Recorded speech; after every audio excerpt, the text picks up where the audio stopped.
Hey everybody, welcome to the Retro Bliss Rewind podcast. Usually I'm not the person who has to give these intros. That's usually Retro Bliss himself. Unfortunately, he's got a migraine today, so he won't be with us. But he might be in the chat at some point.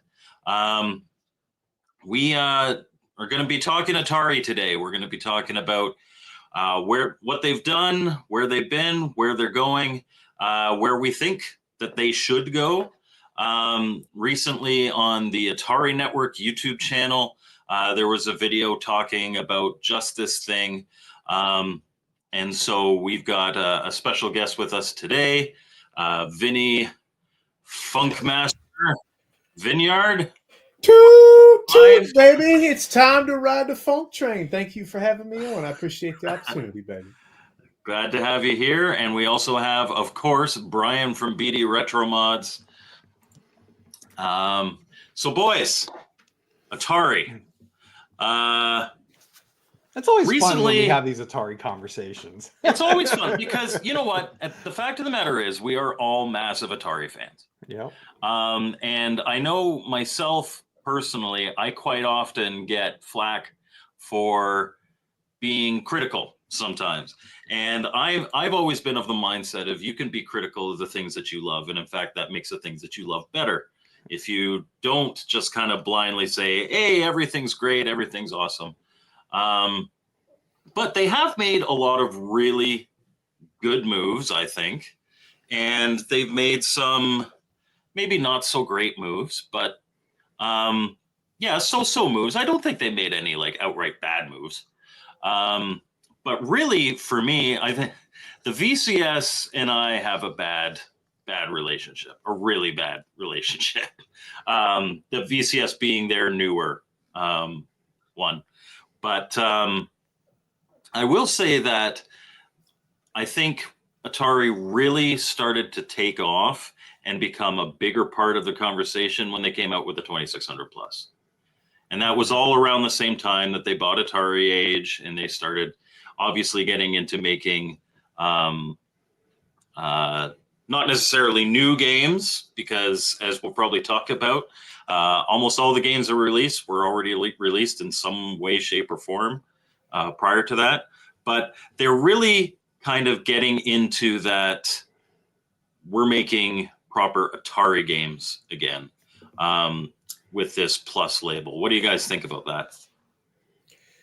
Well, I think there's a definite line between when Wade Rosen took over as CEO of Atari and before. The VCS was an animal that was not his, and he's never really been crazy about it.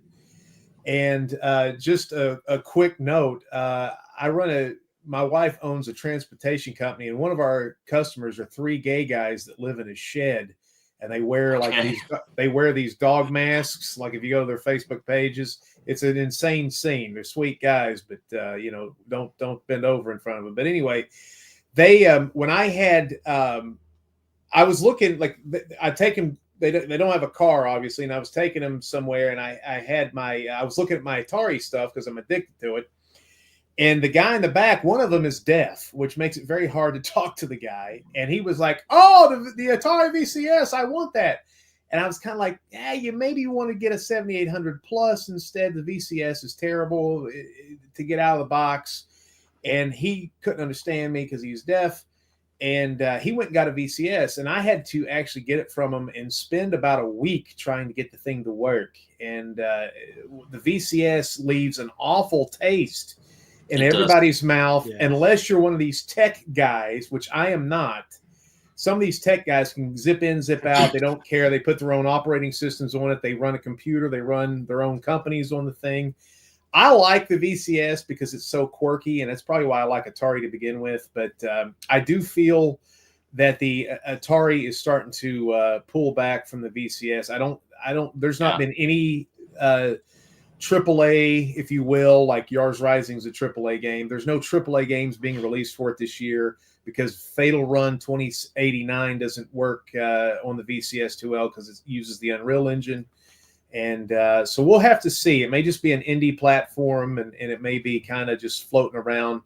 But there's 186 games on it, or 187 games, and compared to what Atari has done in the past, that makes it, I think, the second most supported platform they ever had. So, that is true. I mean, on that does it really count? Does it really count if they're all digital though? Not really, no.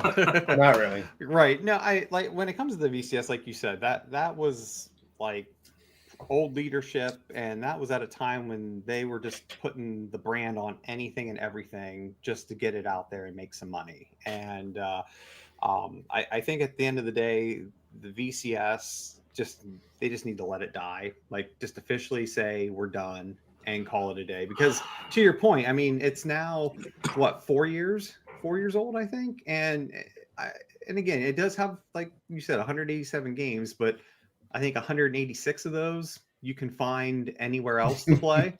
And and I think where people like it, like during the fire sale they had, again on it, that again, when you are technical, there's a lot of cool things you can do with modding it and changing it to be a very, very awesome emulation machine. And I think that's what you're seeing a lot of people use it for now, because I was fortunate enough not to really have issues when I set mine up, but to your point though, there has been a lot of issues with the let me talk to that, because mine is still a brick, and this is an experience that a lot of people have, and I've seen people, like, because I'm a part of the VCS Facebook group. I don't comment in there, I just kind of observe.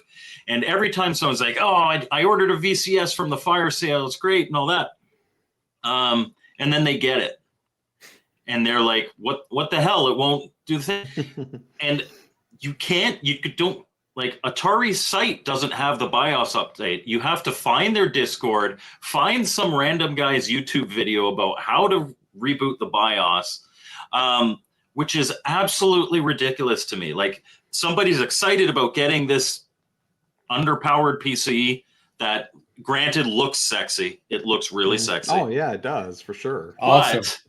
But you now have to get your SD card or USB or whatever and find this BIOS and then do this BIOS update as if it was you got a PC and you had to reformat it. This is absolutely ridiculous. And the fact that you have to go through all these different channels just to find that, most people that I've seen in that Facebook group, and people are like, oh, just go to this Discord, you have to update the BIOS. And they're like, forget it, I'm returning this piece of crap. And I updated the BIOS on mine, and then I was still stuck in an update loop, and I never tried again. It just wasn't worth it to me. And I was kind of excited, not because there's anything really on it that I can't get anywhere else, at least that I'm interested in, but just the quirkiness of playing with that classic joystick. And like I love quirky things, quite like you, Vinny. Well, it's the customer service. Yeah, my only retort to that, to the reason I think it's worthwhile, is because the classic controller used as a paddle can change gameplay elements of some of the Recharge games, where you can play Gravatar Recharged in a different way, which makes it one of the best games Atari has ever released. If you use it like a thumbstick or like a dual joystick, it's a different game altogether. And it's also, as a 7800 guy, they've started releasing 7800 homebrews on the VCS store for $8.99 or less. And since Atari Age is backed up like an old toilet in a trailer, it's some of the best ways to play, like Artie and Harpy's Curse and some of the stuff that you can't get because they're just, Albert's not getting to them fast enough. So there is some worth to the system, but you have to really educate the masses on, is this something you're going to fight for? And if it's not something you want to fight for, then there's a million other ways to play a million other games, So what speed limits comments? It's the VCS is not horrible. I never said it was. The boot up bugs was fixed. Yes, but it's not from Atari. Yars Rising is on the VCS. Nobody said otherwise. Wow. But the fact of the matter is, I did that BIOS update. I did everything that YouTube video, and it's still a brick for me. And it really comes down to what Ivory Tower Collections is saying, is It really does seem that Atari is happy to let their public be their tech support for their systems, and that includes the Plus consoles. It's Jesse. Yeah. So, yeah. Yeah. No, I was gonna say, at the end of the day, with when it comes to my VCS, I'm at a point with it because I've already added an extra drive to it. I've put more RAM in it, and I think I'm just at the end of the day, I'm going to turn it into a Steam OS box, just to be able to get some more use out of it, because like I said, I have it, and again, looks cool, but I struggle with wanting to buy anything on it, because what happens when they do, because it's not if, it's when they do discontinue it, how soon is that store going to get shut down? How am I going to make sure I can still get those games that I purchased for them? I'm scared of that too. I is so, the thing going to work offline, Yeah. So because of that, I don't have an interest to actually buy stuff on the VCS. And so now at the end of the day, to get my use out of it, I think that's my next step, is just to turn it into a Steam OS box. So yeah, at some point I will probably try that BIOS update again. Like, as I said, I would like to play it. It's awesome. It's awesome when you get. I love it. Yeah, it's getting to that point. Yes, you have to want it. Yeah, it's like losing that chubby gut, getting those abs. It's a lot of work. Is it worth it? We don't know. We don't know. Okay, so but that was the VCS is not why Atari is a little more popular now than it was a couple of years ago. It is that Plus system. Now, the 2600 Plus, when it came out, I thought was a fantastic move. It is not compatible with everything, even after the update, but its compatibility is quite good, and they are supporting it with re-releases of some original games, as well as some homebrew games getting official releases, like the recent Caverns of Mars, and Bentley Bear, and what's the other one? There's a whole bunch. There's an Asteroid Deluxe, there's a whole bunch. Stool, Berserk, Frenzy. Yeah. And then they followed it up with the 7800 Plus. And the 7800 Plus does make some minor improvements, and it has the updated firmware included, although there's now another update out there. They pulled that update, though, because I guess it was did they? Yeah, you can't. It was causing issues? Yeah, you can't even put the update on now. So at least the one that was on Atari Age, that I think was dated December 18th. Yeah, and it is an update, albeit a modest one. Has the wireless controller. They released the 7800 Euro gamepad. A little lackluster for what I would have wanted, but again, not a bad move. And it seems to have not sold maybe as well as they had hoped, because Brian, you just recently sent to our group that they've marked it down. Yeah, no, this weekend, I mean, it might still be that price, but when I looked at it Saturday or Sunday, yeah, Amazon had it on sale for $108. So, wow. Yeah, I mean, at the end of the day, which if you don't have a Plus system, now's the time to get it, because for $108, it's definitely worth it. Because Bentley Bear that's packed with it's a great game. I mean, but and again, where I think they made the mistake. Well, there's a number of mistakes with the Plus, but I think they made a mistake with Bentley Bear too. I made a video about it. Not to cut you off, but this is the thing about Atari, that we're talking about quirkiness. So you come out sexy, 7800 Plus, looks like the European version, has the improved European pads that all the Americans have always wanted, because the Pro line controllers were painful. So what do? They're like, I got an idea. We're going to release something that's like Super Mario Brothers. It's going to be like 1986 all over again. We're going to release Crystal Quest, Bentley Bear's Crystal Quest. Hot damn, that's going to make everybody excited. And then the only controller that you can't really play Bentley Bear efficiently is the damn European gamepad, because you have to cord the buttons to make Bentley Bear do the super jumps, and I see all over the place. I can't get past the first damn rock, and I'm like, oh my god! I was like, you got to get some other retro controller or put it in the mode where you can use an Atari 2600 joystick or use the pain line. And it was like, God, they just shot themselves in the foot, because Bentley Bear is one of the best 8-bit games ever, one of the best homebrews ever for the 7800, and they somehow dork that up. So God bless them for that. Apparently the price of the 7800 Plus is back up to 130. So maybe it was just a temporary sale. Get rid of some overstock. But I know certainly the reception is a lot more muted than it was for the 2600 Plus, which is understandable because it's basically the same thing.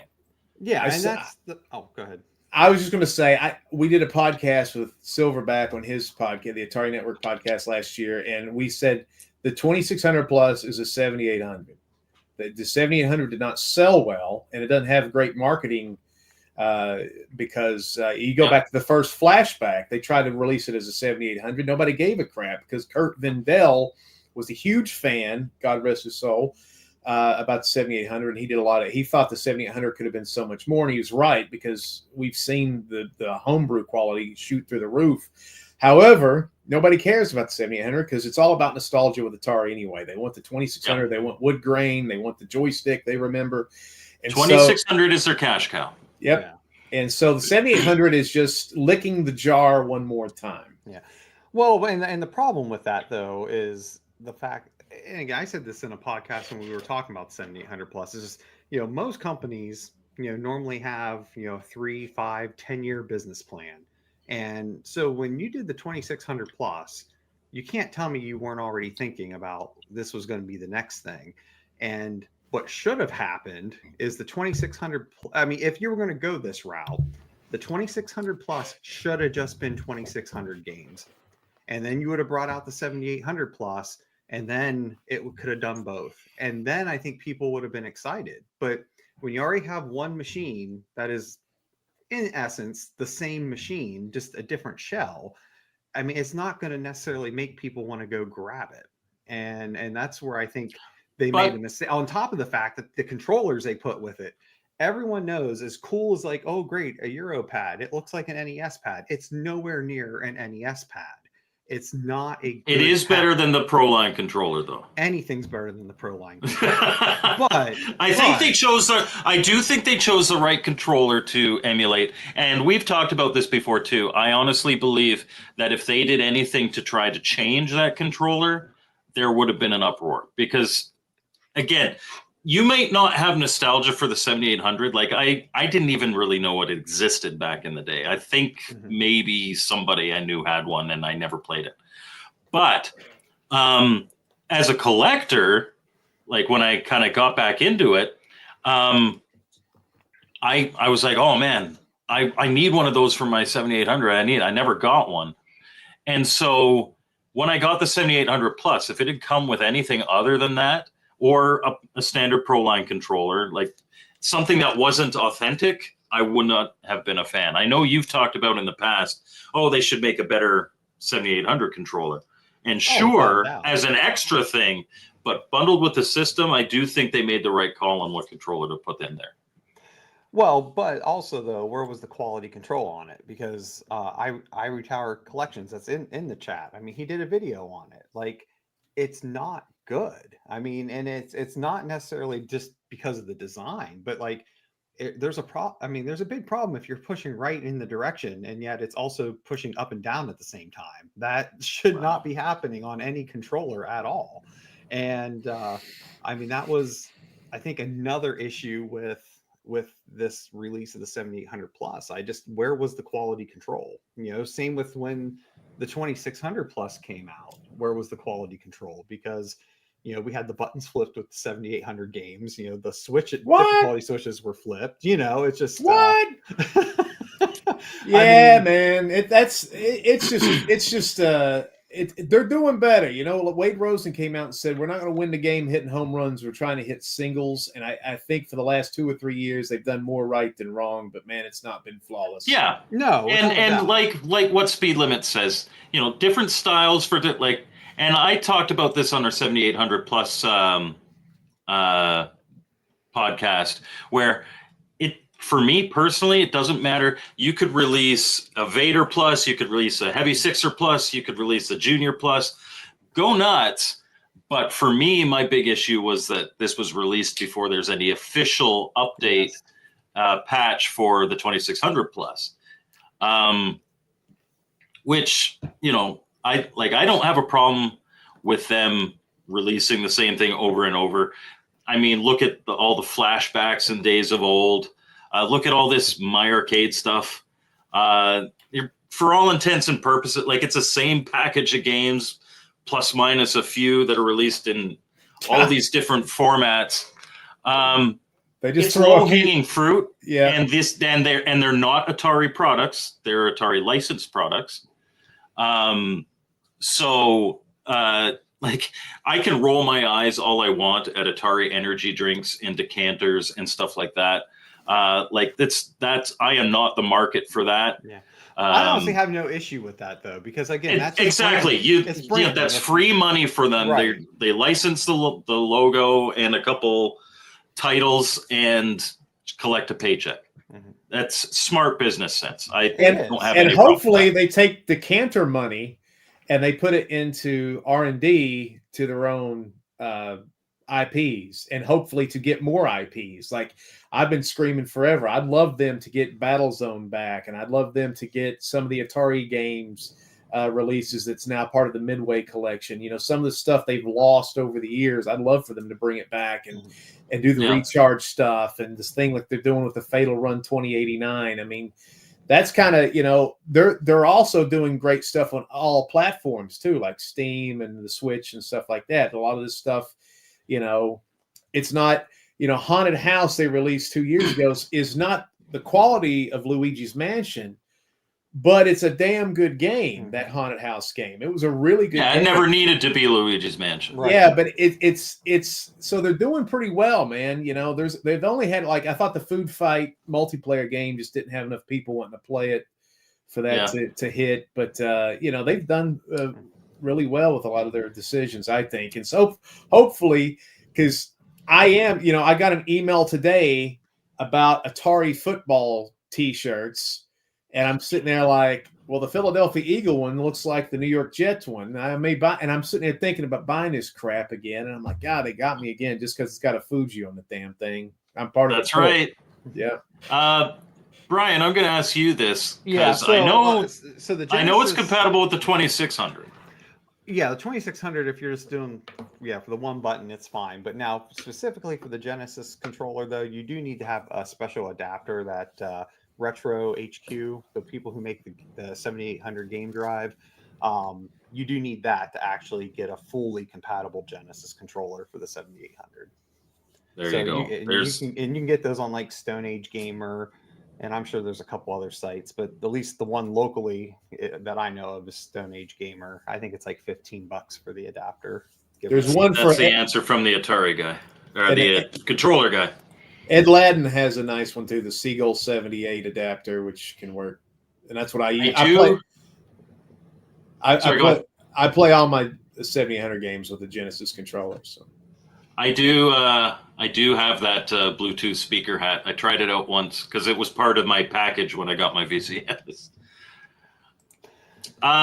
So go ahead, Brian. Oh no, I was just gonna say because kind of on the plus thing, I don't have an issue per se about releasing units, but to the point that Ivory Tower just mentioned is just the problem is that you keep doing that year after year after year after year, it degrades the line. That ultimately people are like, oh great, it's another one of those this year, and then they just lose interest. Where a point that you made on your YouTube channel, Vinny, which I think makes perfect sense. They need to start looking at the Evercade model in the sense of release. You got this console out, but you got to keep bringing stuff out on a fairly regular basis to keep people excited and enticed. I mean, the Evercade model is so perfect in the sense of how to do it right. Our games are $20-$25, and we're going to release 2 games every other month.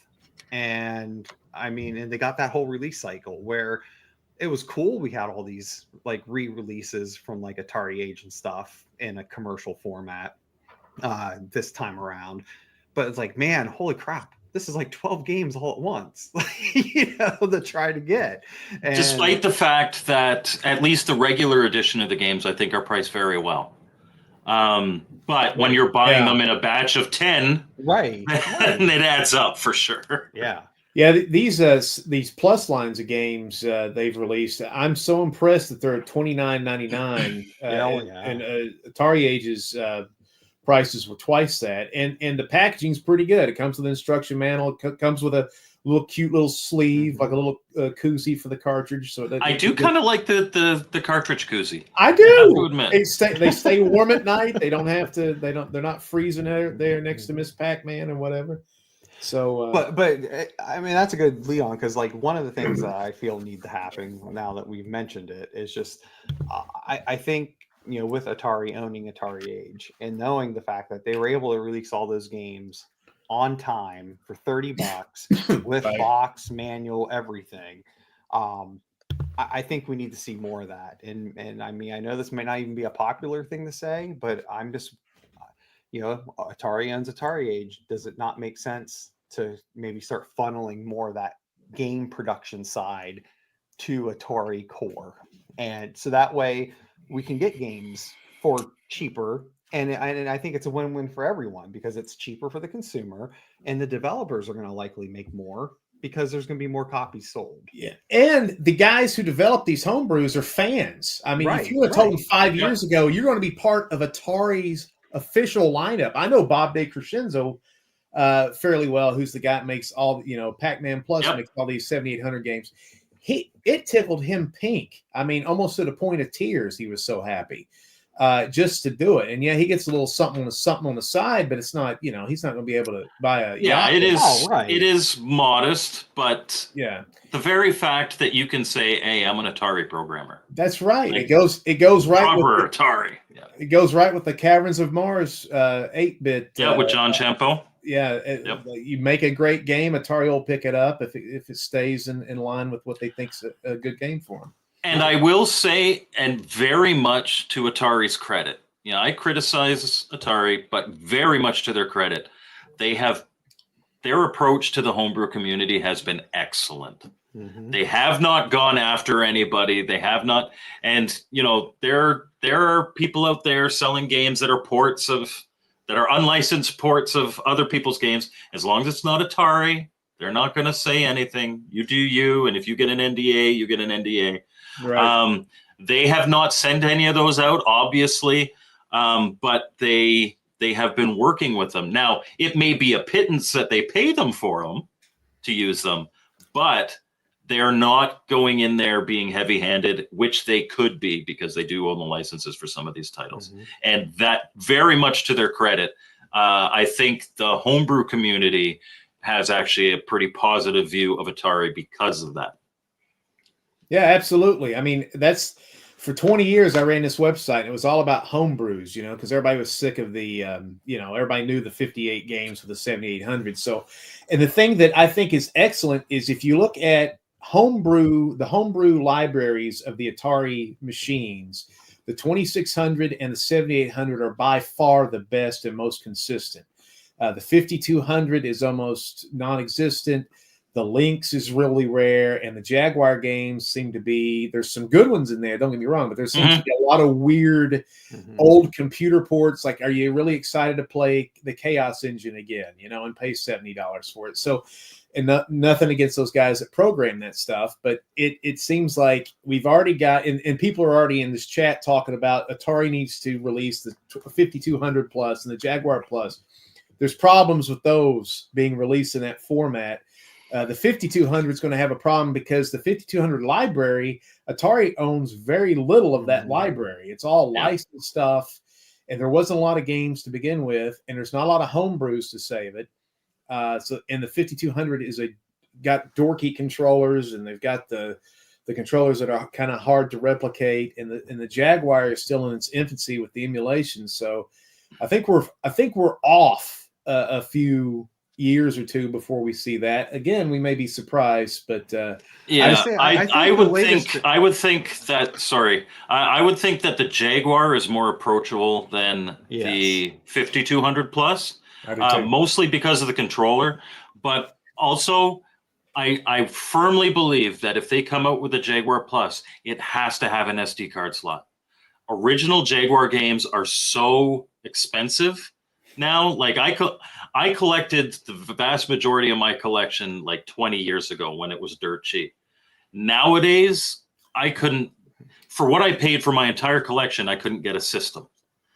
So I really think that they need to adapt that micro SD card or regular SD card or whatever. Well, I mean, again, I think that, and again, I don't know everything they have, but the thing is with the Jaguar, which is why I think that one's more real. Because I agree with you, Vinny. Like, as much as I like the 5200, it's not gonna. It's most likely not going to happen because Atari of 2025 doesn't own many of those titles. Like, it's such a small library for them. Their best games, not to cut you off, I'm sorry, but their best games on a system are not Atari games, like Space Dungeon and Gremlins and stuff, the Dreadnought Factor. Right, exactly. And yes, there are some homebrews for 5200, but I don't know that there's a big enough library of homebrews that would be able to make that work. But like you saw with the 7800 and 2600. But now the Jaguar, it has a good community of homebrew folks. And as is mentioned here, they could re-release carts, but again, I don't think they have the rights to many of those games. That's right. I think not the good ones.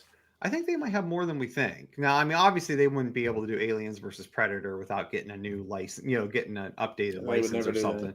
But I think a lot of the games were owned by Atari at the time. They were. So I don't think they are anymore, but I'm not sure. I've got a question. I've always, and maybe you guys know this. This is just, we're taking a total break, and I'm an asshole, and I'm sorry about this. All right. But Theme Park was released for the Jaguar. Mm-hmm. Is that affiliated with Roller Coaster Tycoon? Was like the beginning, or is that just two totally different franchises? I always thought that they were associated because like even the font is similar, and I always thought that it was like the same thing and just named something different for the Jaguar, but I could be completely off on that. Yeah, I don't know. Yeah, I was gonna say I'm trying to do I appreciate that. Thank you. Put a screeching halt to this rapid fire podcast with a stupid idea that it always bothers me too, because I'm like, is Roller Coaster Tycoon and Theme Park the same thing? I don't know. Well, while Brian checks it out. No, they were. I was just going to say, it looks like they were developed by different companies. Okay. So, okay. Yep. So Retro Bliss mentions, and this is something that I'm big in the Intellivision community. Mm-hmm. And the thing is that Atari does, and somebody else mentioned it here as well, Atari does own a decent amount of the Intellivision library. Again, Intellivision's one of those systems where the majority of the best games for it weren't Intellivision games. There was definitely a few, but like Burger Time isn't Intellivision. But the question for me has always been, is there a big enough community behind Intellivision to support the release of an Intellivision Plus like there is with a 2600 Plus? What do you guys think? What if they did something, and this would be sexy as hell. What if they did something with Amico? They re-released like the Amico line that was supposed to come out. Oh, that would not be good at all. You know what, Vinny, you're a guest on this podcast, but you're out. I have to say, on behalf of the Intellivision community, we are glad to not be associated with Amico anymore. And I don't think Atari should be releasing any Amico games. That is my personal opinion. So to answer your question, though, I think there's some validity for it. And the thing is, like, yes, like, obviously. Thank you. Wait, sorry. Yes, it drives me nuts when people say Jaguar. It's Jaguar. Or if you want to be a Brit, it's a Jaguar. But Jaguar, just Jaguar. What do I say? No. I gotta. You say Jaguar. I let it fly from you. I'm from 'Cause you're a guest. Baltimore. I got a crazy act. I got a weird. Like I lived in Tennessee, New York. I played music with a bunch of black music. Everything coming out of my mouth is just all sorts of quirky, weird ways That's to pronounce okay. things. I tease these guys because a lot of Americans I know say Jaguar. Well, I'm an actor too, and I was doing a TV show. It was one of these crime TV shows, and I was doing my lines, and the director came up, and he was a real nice guy, and he goes, "You're doing an accent, and is there any way you can not do the accent?" And I was like, "This is the way I talk," and he was like, "Oh, then never mind. If that's how you talk, then I thought you were trying to sound like something." And I was like, "No, this is crap that comes out of my mouth." So Ivory Tower, they own the Intellivision IP of games, but they also own the Intellivision IP. So I do believe that includes the GROM file, the exec file. So they could do an emulation box, as far as I know. But no, I think where I was starting to go there was that I think it would be smart to bring it out. Like, even though that, yes, there's a bigger fan base for Atari, I think this is a good opportunity to get people into Intellivision and to see what's there. Hopefully. And especially if they can partner with maybe some of the bigger homebrew developers of Intellivision. I know for a fact that provided you can get JLP support, which most modern homebrews utilize JLP, and it is possible even on an emulation box, that there is at least one. Like, I know Electronite, and I would consider the gold standard of Intellivision homebrew. They're great. They would love to work with Atari. And they would love to share any knowledge that they could to help make an emulation box possible, for the very reason that it means they probably would sell some more homebrews. I was going to save this. I thought you guys had me on, but I do think the Intellivision Plus is in the future of Atari. That was something that we were talking about on the last podcast we were talking about. I was like, that's the sexy pick, because last year, you look at what Atari did. We had a year-end awards thing that nobody gave a crap about, not even us, but we gave out these awards to these categories. And the biggest surprise of the year really was the 8-bit mini. That came out, the Atari 8-bit mini came out of nowhere. Nobody saw that coming. And that's the cool thing about Atari right now, is you have no idea what is coming out. Mm-hmm. And so the Intellivision Plus, I think, would be ingenious and also probably expected, because they haven't done anything with them. They just released one in the VCS store. They've released one Intellivision game, which was the Atari version of Dungeon Stalker, Night Stalker. They really, and that's all they've done really with the VCS. Well, on the end network games, I guess, with the plus the compilation thing. Yeah. I don't know if this helped my mic. I made an adjustment there because I saw someone said my mic was quiet. Yeah.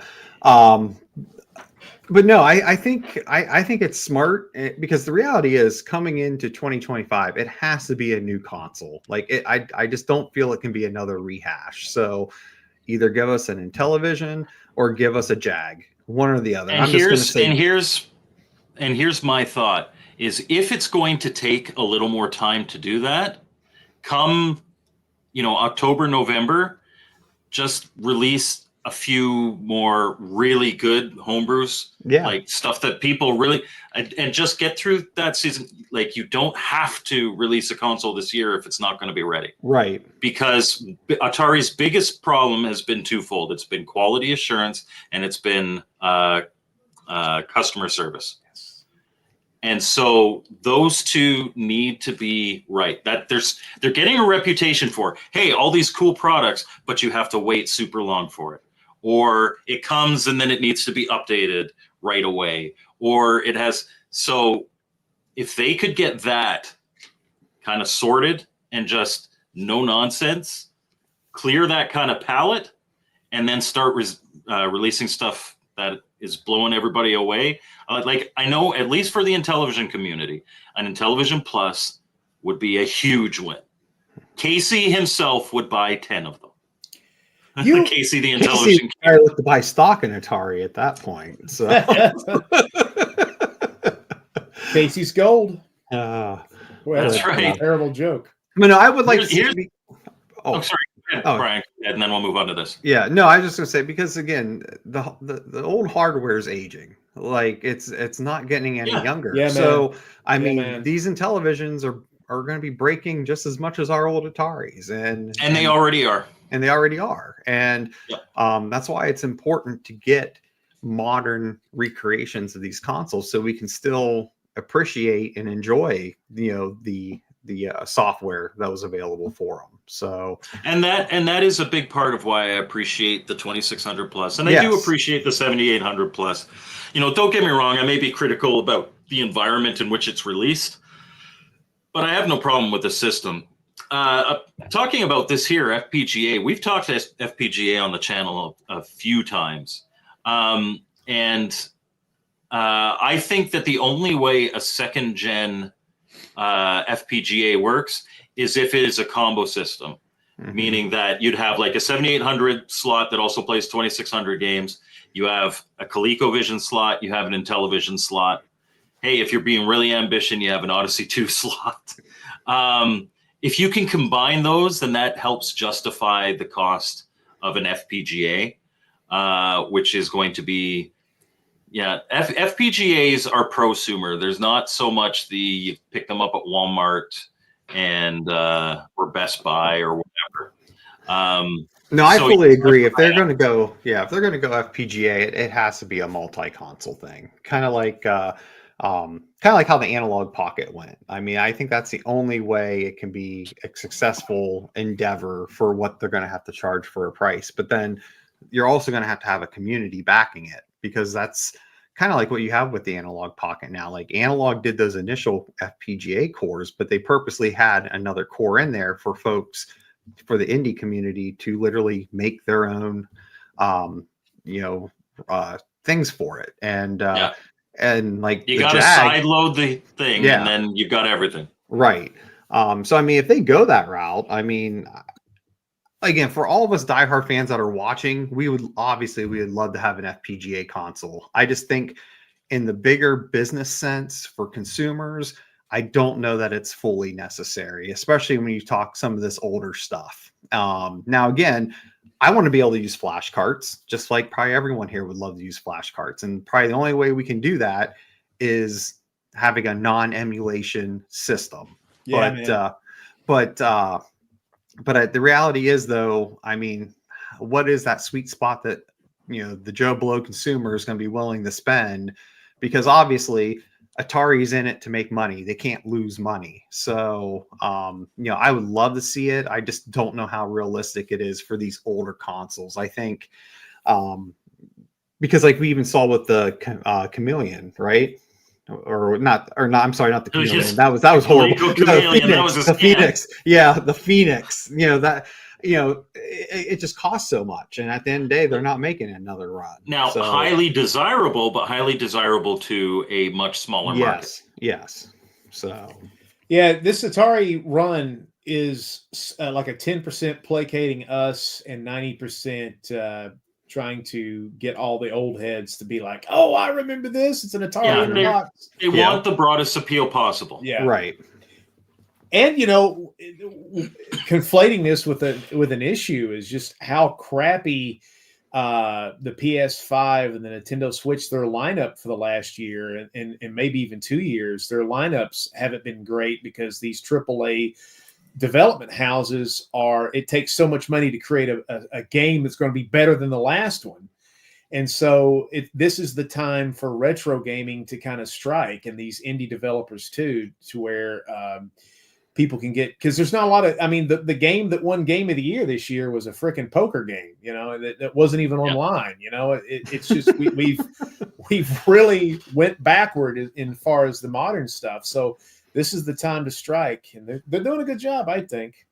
So, but with that, I guess going into like the future for it, because to your point, I mean, like it's good to keep re-releasing, these old things for us, and but also we got to kind of look at the future for because none of us are getting any younger either. So, if Atari really wants to keep going, they also need to grab a younger audience as well. And with that, I think they're on the right path a little bit. I think they might need to ramp it up a little bit because, like you've mentioned, like Haunted House for the price of the game, it's not a bad game. You had what, Days of Doom, again, for the price of it, it's not a bad game. And Yars Rising, I wish they didn't call it Yars, but it's not a bad game. If you go in open-minded, it's not a bad game. And my problem with that one was that the Yars name, and I was like, there's so much that you could have done with the Yars brand, and this should not have been it. The Quamp 2 was good, or however you pronounce that. I can't say Jaguar, but maybe that's Quamp or Quamp. That's why I just called it the Jag. And also our game of the year over at the Atari Network was Lunar Lander Beyond. That game came out of nowhere. I was like, Lunar Lander, who gives a flip? And it's not a recharge game. And then it had this anime, and I don't like anime. It's the least black thing about me. And then bada boom, besides the skin color, but then bada boom, bada bing. We played it, and it was like, dude, what game has ever been released where you're flying a spaceship that doesn't have a weapon on it? And it's this great story about the solar system blowing up, and you're like this peaceful ship. It was a great idea. And so, they've came up with some really good ideas, I think. And I think that's how they get, Fatal Run. So Fatal Run wasn't the greatest game of all time, but the graphics of this new Fatal Run, the 2089, looks really cool. It got me kind of like, woo, because I loved Fatal Run, even though it was a crap game. So that's, I think, how they're hooking the kids, if you want to call them kids, the 30-year-old, the millennials, and say, hey, you should check out, I hope they do something with Desert Falcon. I hope there's a whole bunch, Alien Brigade, Midnight Mutants, if they could figure out the licensing with that. There's so many cool little IPs. Planet Smashers, they did a really good update on Planet Smashers. Man. There's so many of those.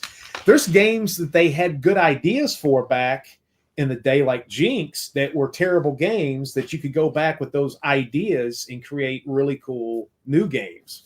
So anyway, but and then to the point someone mentioned in there too, though, is I think it's important to focus on new stuff, and I think not just with just software, but even like some hardware stuff to a point, such as controllers and things, because I don't see anything wrong with trying to make more modernized controllers for like the 7800 plus, or again, like some of the people, because I see they mentioned the My Arcade stuff. You got a lot of people excited about they're making a controller with the trackball in it and paddle in it, and if they would do things like that, in addition to the new games, I think that would help as well. Now, someone mentioned about the Polymega. I'm not even going to go there. That's a ridiculously priced console for what it is. I mean, we could talk about the Game Station Go. Yes, I mean, because I'm worried about that, even though I think it looks cool. I'm worried about the ergodynamic. Did I pronounce that? It's like ergonomic. I saw the guy. Yeah, the ergonomic. I saw the guy trying to play like a trackball game. He had to tilt it weird, and I was like, boy, that's going to be weird on our old carpal tunnel gnarled hands. My view of, and it's my same view of the Game Station Pro, is you try to do everything and you end up doing it all mediocre. It's got a trackball. It's a tiny little ball that you move your thumb over. It's not a trackball, right?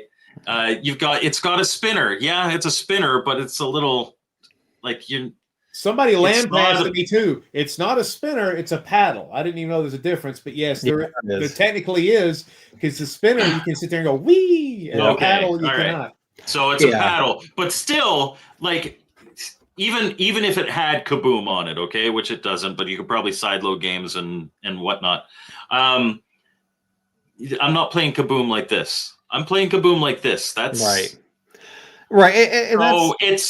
And granted, it's not for me. That doesn't mean it's not for other people. But for the price, Albo agrees.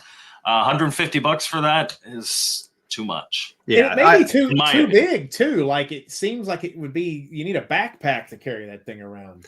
Well, I mean, it's definitely not something to just throw in your pocket. I mean, they're going. Yeah. It's going like Steam Deck, Switch OLED sized console, and it's definitely going to be something that some people love. Yes, I don't have a problem with it. It's just not for me.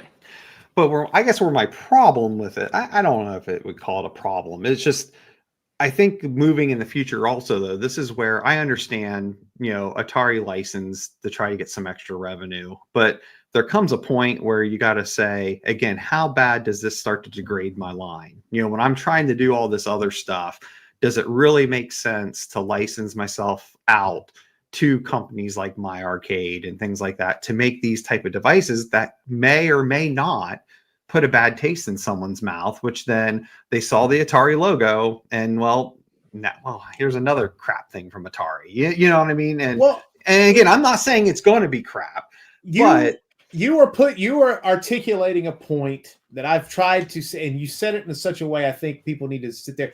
So, and we need to study what you just said.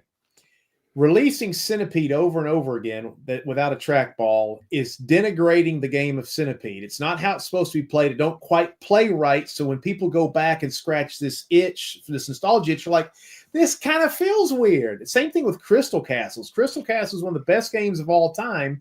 You play it with a joystick, it's garbage. And they release it on the Super Mega Pocket thing with the little D-pad. You can't play. So same thing with Major Havoc, same thing with Breakout, same thing with Tempest. So when you go into this stuff, Millipede, the whole bit, you're constantly reinforcing that these games aren't as great as they were because you're not actually, they're emulation, which is a little off anyway, but then you're also controlling it with something that wasn't designed for. And so, yeah, I think that's a great point. And again, you're going to get even now with this game, this Game Station Go, a marble to control Centipede and a tiny little button to control Tempest is not the same thing as and it scratches an itch and it's better than a joystick probably, but again, it's not. It can have an adverse effect, like you just beautifully articulated, man. Brian, you did a good job on that. I've been trying to find the words to say that. It's like, quit releasing this shit the way it is. Like, you can't play these games because it denigrates the experience. Right. One of the things, it's quite like all the different flashbacks. And my dad bought one of the flashbacks. So my dad was like an Atari guy since 77, like when it first came. And that's where I got it. Like, I played on my dad's Atari system when I was a little kid. And, the best games are Activision and Magic. They're not the Atari branded games, but these flashbacks, my dad's like, oh yeah, I can't wait to play Frostbite or this or that. Mm-hmm. And it's a collection of Atari games that just, like, they're okay. It's Atari. Some of the Atari games are great, but it's not the games that you really want. And so you get the flashback. You're like, oh, yeah, okay. 2600 wasn't as good as I remember. And they always, to me, it'd be like, you know what? Nobody needs to play like Street Racer. Let's not include that. It's something we own. It's not, nobody's going to be like, I got crap for giving Street Racer a 5 out of 10 in my mini review on Sunday. You reviewed Street Racer on Sunday? Wow, I do mini reviews. I've got about 170 of them right now of all different original 2600 games, and I gave like Night Driver 4 out of 10. I gave Street Racer 5 out of 10, and I have people like that. Yeah, man, Night Driver. I'll tell you something. I do a series of videos called the Top 100 Atari games, and my partner I did it with insisted that Night Driver is in the top 100 games. But I was like, okay, I'll let you have that one. But yeah, I agree. Night Driver to me wasn't the. But I guess the guy I do the show with is actually controlling this podcast, and he cut his throat there. It looks like he's coming back. But hey, you hear me? Yes, you can't see you, but we hear you. Can't see you, but we hear you. Okay, so I gotta go to this camera here. There we go. There we go. I banged the table and it disconnected my wire, I guess. Night Driver stocks. Boom. 9. But yeah, it's one of those things where like people's nostalgia they get upset. Oh, if I say it's like, because I'm giving them 2025, 2024 I do that scores. too. I do that too. Yeah. Like Hero sucks, and people go, "What?" And it's just like, Well, okay, Hero doesn't suck. Have you played Artie on the 7800? Well, I mean, if you compare it to Artie, something new is better. I do love Artie. Yes. Just because something new is better doesn't mean something older is bad. The one thing that I will give you with Hero is I hate how you drop dynamite because I always blow myself up. I just thought it was a little overrated. I will give you that it's overrated. Same with Pitfall, although I've got a guy who would lynch me. I think Pitfall is, but you got to understand what Pitfall was at the time. Oh, I totally do. But which is why I gave it a 7. Like playing Pitfall now is not great. Pitfall 2 is great, but Pitfall 1. I gave Pitfall 2 a 9. Yeah, Pitfall 2 is much better than Pitfall. And if you've played the new like Circus Convoy, Casey's Gold. Casey's Gold is so good. It takes all that and makes it just unbelievable. It took me 45 minutes to beat level 2. You're like a one-button game. How can it be so difficult and clever? And the stupid thing, I was like, oh my God, I'm an idiot. But like it took me, I was sitting there going, this game's impossible. But anyway, it's a great game. Yeah, Joel, if Atari wants to give me a call, I have no problems with coming up with some designs for them for stuff. Because, again, I just don't. I mean, obviously, you know what I make, but I don't have the production power to go make special moldings and things like that. But hey, if Atari wants to give me a call, I mean, I have no problems giving them some pointers there. So. I can't wait to try your products, but another person, I don't know if he's being serious or not, saying the 2600 Pac-Man needs to be released on a compilation. Well, this is a running joke. This is a running joke. All right. Retro Bliss. But I was going to say. Absolutely abhors well, he should. 2600 Pac-Man. But did you see? I maintain it is a terrible port, not a terrible game. But why? I wonder why they went with blue and orange. I can tell you why. So back then, Atari had a very, I don't want to say strict, but they had a policy that black backgrounds could only be used for space games. So this has never been officially confirmed because there are non-space games with black backgrounds. It may have been an individual exec that gave that. But Todd Fry has specifically said that. But it has never been proven that it was an actual policy, but that is. Do you know the game would have looked if it was blue on black? It would have looked okay. It would have looked okay. It looks like the Florida Gators designed it or something. But I was going to tell this guy if he really was a mark for the 2600 Pac-Man that it's being released on the Game Station Go. Can you believe that? Yes. That's the joke here. Okay. All right. So I think that's great. I will admit, Pac-Man 2600 was my introduction to Pac-Man. I played that before I played the arcade. So I've got nostalgia for it. I know it's not a great port. It's compared to the original. Obviously, you're going to be disappointed, but I don't think Todd Fry owes Bliss any money. They gave him an eyeball. What is that? Yeah, well, he's got to see. He uses sense of smell. He needs to really see because the ghosts are flickering so much he might miss them. That's true. He needs to eat his carrots before he plays that game. All right, guys, we are just about at the end of the podcast here. We got Phil going in the comments.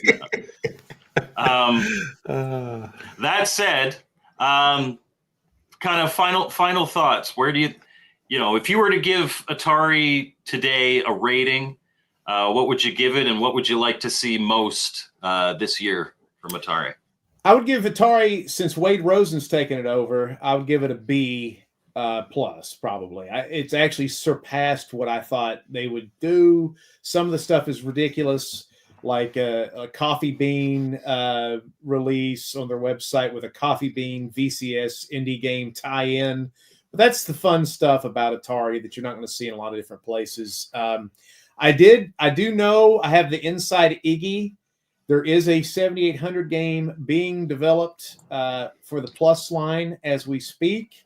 I know who's doing it. I'm excited to say that probably lends to the fact they're going to release more 7800 Plus games at the end of the next year for Christmas time. So, Mike, that's going to be good news. And I don't know all of them. I don't know what it is. I just know, wink, wink, nudge, nudge, so-and-so is working on this for Atari. And I was like, hell yeah. So, yeah, man, I would give Atari, flying colors at this point, because you can't compete with Nintendo. You can't compete with Steam. You can't compete. No, you got to compete in a completely different lane. Right. And it's a curiosity. It's a quirky thing, and they're staying in their lane, and I think they're doing a great job. More recharge games. That's your best stuff, and we need more of those. Brian?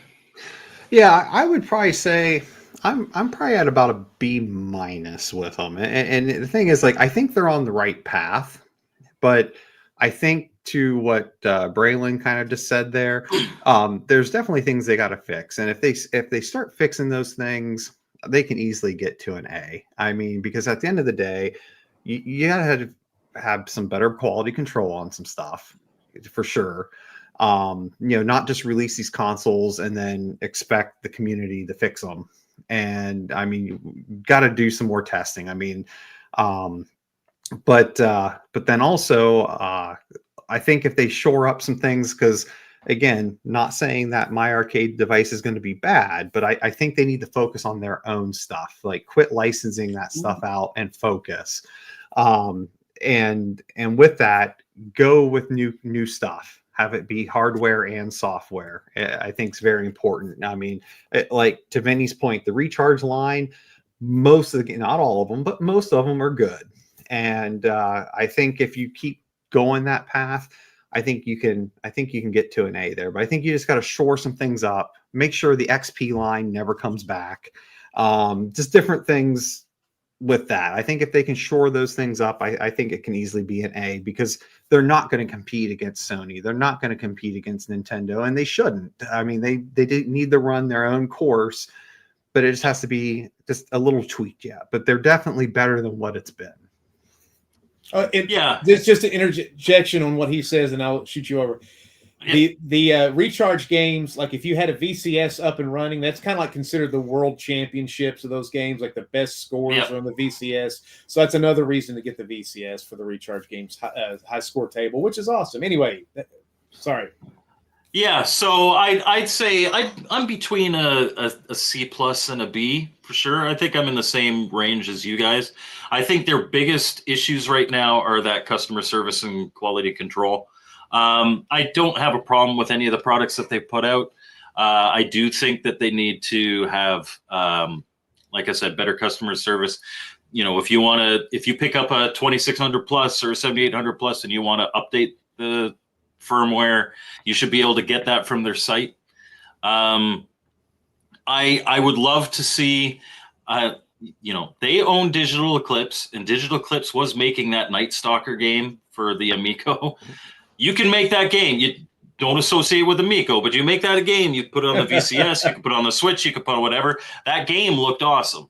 And even people who were talking, right from the beginning, who didn't like the idea of the Amico, thought that game looked awesome. And so that needs to happen. Hell yeah. But I absolutely think they should explore their Intellivision properties. I don't know if we get a console at the end of this year. If it was, I would say it would probably be an Intellivision Plus or maybe a Jaguar Plus. I don't think it's going to be a 5200 Plus. No, I don't either. But I would like to see them really strengthen their 2600 and 7800 offerings. Not so much these re-releases of existing games that are already pretty cheap, but rather, some of the better homebrew games that aren't currently available anymore. Well, like I said, they need to lean more. Yeah, they need to lean more on the Atari Age catalog, like they did. There's some great things in that, man. Harpy's Curse last year. Yeah. If you guys have played that, it's amazing, man. It's an amazing game. Well, like I said, Harpy's Curse, Artie. I mean, there's a ton of them that like Night there's Guy lots. and Another World and stuff. I mean, there's some great yeah. 7800. That I mean, if they could get those under the actual Atari brand for like $30 and get it out to the masses, I mean, I think those would be some huge hits. And and again, it's just and Play On, who pretty much handles all that, has shown multiple times now they can make it happen.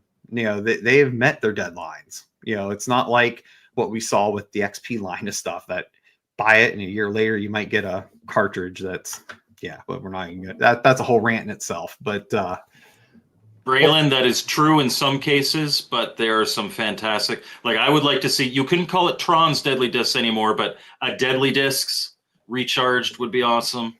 Like I said, the Night Stalker. There are definitely a few. Cloudy Mountain. There's some great games. Bob DeCrescenzo told me in secret he's working on an Adventure 3 game that takes Adventure and Cloudy Mountain and combines them. I would love to see that for the 7800. That would be awesome. Yeah. And I agree, Ivory. Like I said, they really need to focus on new stuff. And like I said, I think if they can, I mean, they're already with the homebrew community on stuff, you know, when it comes to getting the Atari Pluses updated and again getting these games released. I think there's no reason they can't like contact some of these folks that we know and love to make new stuff for the consoles. Cool beans. Oh, look who we have. Look at that guy. Nice hat. Thanks. How's your head doing? Actually didn't expect for Mike to get me on. I was going to hope that he just got me in at the end of the green room. Thanks for dressing up. That's okay. I'm in my wife beater right now. And I didn't have my background set or anything. But this way you can officially say that you have been on all of your own podcasts. Yeah, well, I appreciate that. Thank you, Vinny, for coming on, man. I've really enjoyed listening. I wish I could have participated a little bit more, but I don't know, man. I don't even want to speculate. You guys got to go. It's been an hour. All right. Anyway, I'm gonna thank you so much. end it and we can chat in the green room. Yeah, I'm very sorry I couldn't be. Oh, it's all good. All right. Thank you, everybody, for watching. Yay, we got Retro Bliss on for even just a little bit. But, we'll see you next week, guys. Bye. Yep.